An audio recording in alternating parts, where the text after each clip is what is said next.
I've seen some pretty shitty situations in my life, but nothing has ever sucked more ass than this.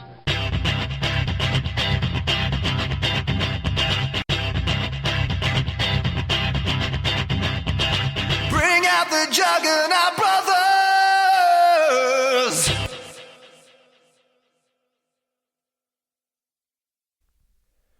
Hey everybody, what's going on? Welcome to the Juggernaut Brothers podcast. Moose Lundstrom here. Who else, right? As I usually do, I want to thank you very much for tuning in. I want to, if you're on iTunes, I hope you're subscribing, leaving a rating and review. If you're on Stitcher, put us in your playlist, download it, or on Spreaker.com or 24road.com. Just listening, I appreciate it. And leave a review. Tell me what you like and what you don't like. On the end of these, I have been leaving music. This one will not have music. Oh, boo-hoo-hoo. I couldn't get through to a guy that wanted to put music on here, and I am ill-prepared to put somebody else on. So, sorry you're not going to get music at the end of this one, but music will return next time. And hey, if you're a musician and you listen to this and you're like, hey, put my music on, just get a hold of me. You can email me, moose@24road.com. That's number 4, ROAD.com. Or hit me up on Twitter, man. You can find me, Moose Lundstrom, at Moose Lundstrom on Twitter, or Juggernaut Brothers at Jugbro, Jugbro on Twitter, man, and we'll get that done. Today's episode is part 3 of a 3-part series. It was the last, the Down Under series. Down Under Comedy Club is a comedy club that a lot of comics loved. Ended up having to shut down. They closed their doors, and a lot of comics want to talk about that on these podcasts. So for the past 2 episodes, and this one being the 3rd, we've had a lot of comics on there talking about the Down Under Comedy Club. And so after this, we're going to be back to the normal podcast. So thanks for hanging in there, and enjoy the podcast. Now I have a Facebook friend, a guy I met over the line, and I met you for the first time, Vincent Vigil. Hello. With us today. What's up, Vince? Thanks for putting me after Bob Gaudette. Thanks a lot. Yeah, that's great. It's a sweet spot to be after Bobby. So how you doing today, man? I'm doing great. I'm a little disappointed. Why is that? Tonight's the last night. Down Under is going to be open for business. Sure. And this place was really a beacon for new comics or old comics developing new material, or Captain Jason or whoever, people that have been here. That's what we've been talking about all night, Vince. This is what this particular podcast is. Well, it's going to be 3 hours long, so it's going to be three weeks in a row, the episodes. But it is sucks because as a comic, you don't have a lot of places to go do this. And every time one of these things go under, we all suffer. We all lose, And you actually filmed a special here. Yes, as a matter of fact, last June, which the actual CD that's coming out will be available sometime in the beginning of the year. Okay. Funny story how that worked out. I had the recording done here at the Down Under, which was a fantastic show. The guy who started recording the album disappeared. He decided to be homeless with his 2 kids and his wife in an RV, and they moved to Michigan. Do I know this guy? Probably. You don't want to get his name starts with P, ends with J, and Pallone. So he was actually a recommendation from Chris Fonseca. He helped finish off his album that he recorded down the Springs. And so I was pretty excited. I was like, well, this guy's professional. Sure. And you know how life goes. So yeah. That didn't pan out, and just recently I was able to get in touch with him again, which was fantastic. And so you don't have a copy of your own recording, or he has it? He has the masters. Oh, fuck. Right. So I did a little research, personal property, blah, blah, blah, and basically there was nothing anybody could do about it. But then he emerged.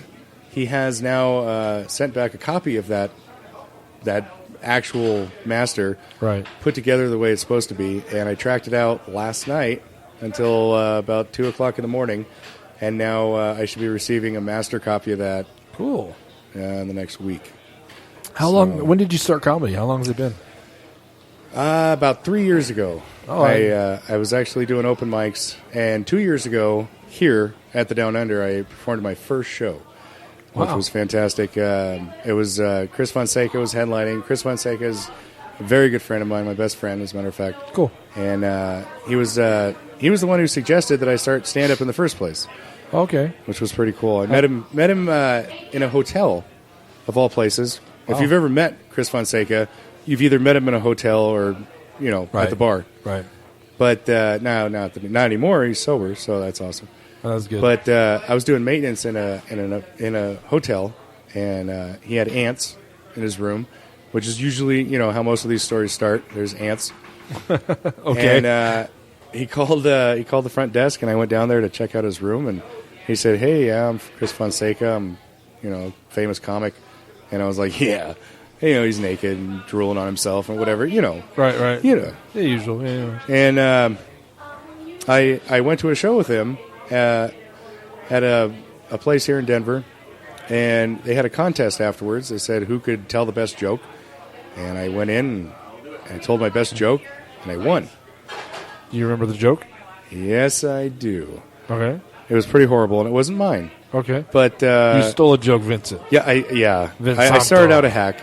Okay. That was my Okay. That was my pride and joy moment. right. I stole someone else's joke. No, but it was, it was a beginner's contest. And he asked, "Have you ever thought about doing stand up?" And I said, "Yeah, I have, but I have no idea."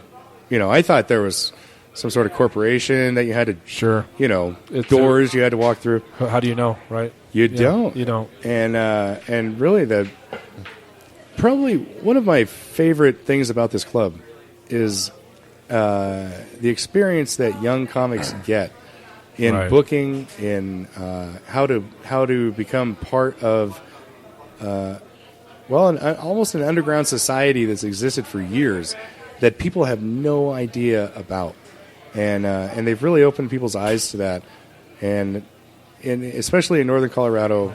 Colorado's been, for the last 10 years maybe, a place where comics can come out of. It's Chris exploding. Fonseca being one of them. Yeah, it's exploding. Yeah. I think the new class right now in Denver is actually the ones that are kicking ass. Like we just talked just minutes ago about the Grolics and all those guys are just Ben killing Roy it. and They're killing it. Are you from northern Colorado or are you from Denver, Vince? I was raised in North Denver. I was born in California. Came Okay. here when I was a baby and lived here for a while, 38th and Shoshone, and there was nothing funny there, so I decided to leave when I was 8 years old, and went out to California, came back, didn't realize at all that there was a comedy scene in Colorado, Right. which is amazing because it absolutely is taken off. Sure. And Josh Blue, and there's I don't know, you can't, Chris Charpentier. The Fine Gentlemen's Club, Yep. yeah, all of them. Oh, absolutely, Sam Talent. Talent, Yeah. hands down, great guy. But this was the place where I thought, well, you know what? If I'm going to become a stand-up comic and I'm going to get part of this scene, this is where it's going to happen. Right. Which brought me here That's cool. to the Down Under, and I have nothing but, I've done some things here and there, opened for Pablo Francisco and That's cool. Felipe Esparza, and I went on tour with Chris Fonseca for a while, featured for him, and worked with Bag Lady Sue. And Never met Bag Lady Sue. oh my God, Really? Okay. yeah, you've missed the best puppet show ever, the best XXX puppet show anyone has ever put on in the world. I can contest it. I've seen some pretty good ones, but anyway. Well, yeah, here in America, I mean, Not south of the border. I- It's the donkey yeah, show or the tricky sock puppet show. Sometimes I do both. I got a weird burr up my ass, but just because a guy's got his hand in an ass, it doesn't mean it's a puppet show.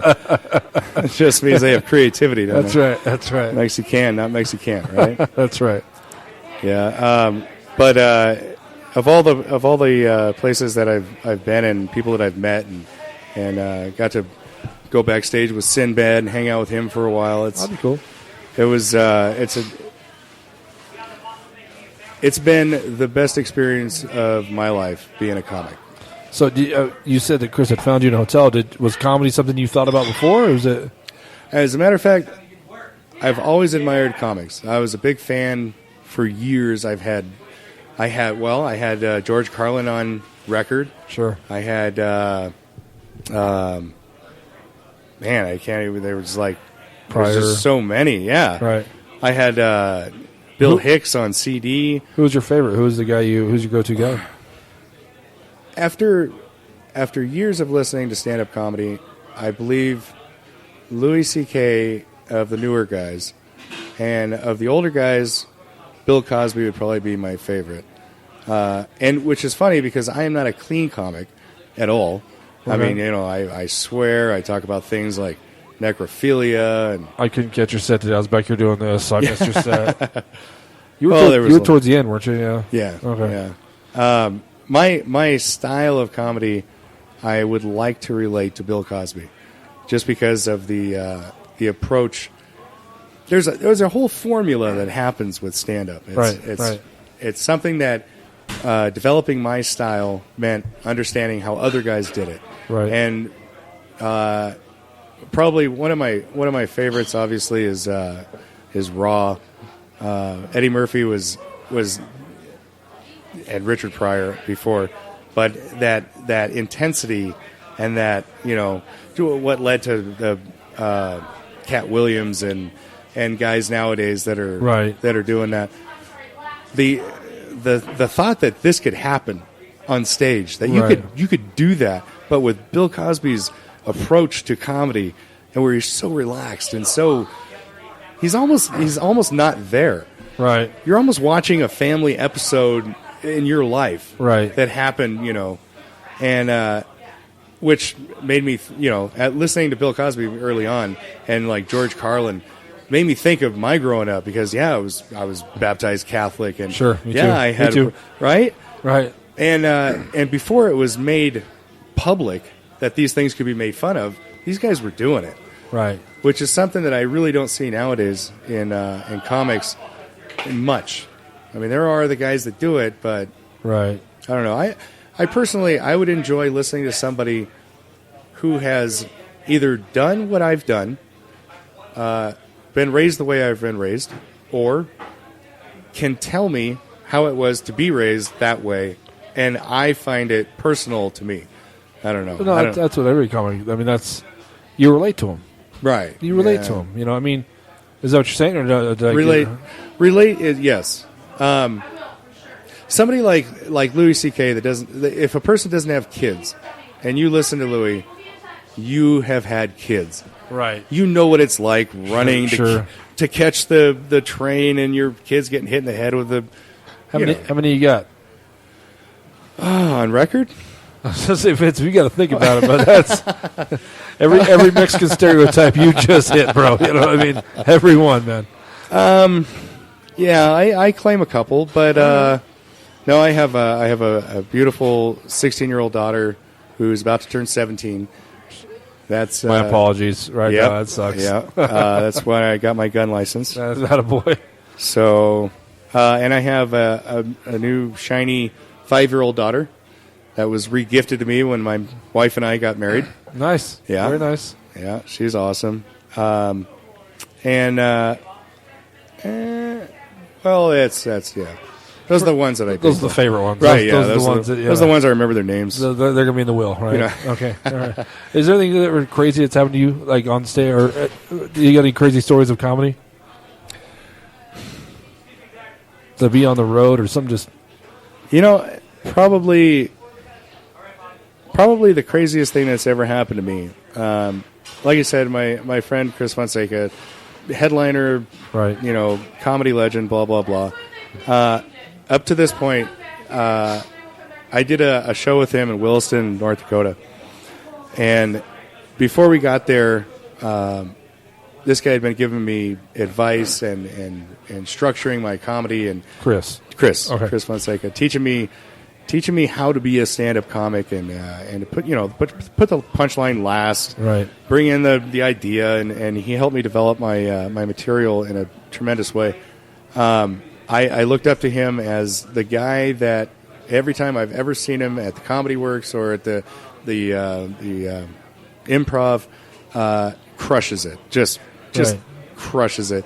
And we went to a show. We drove 14 hours to get to a show in an airport in a hotel. Nice. Which was really weird. And I don't know if they have that setup there, but it was really awkward. And we walked in, and people were like, "Oh, hello, Mr. Fonseca." And I was like, "Wow, they really know." Within a few minutes of us getting to the show, which happened just after we arrived, right?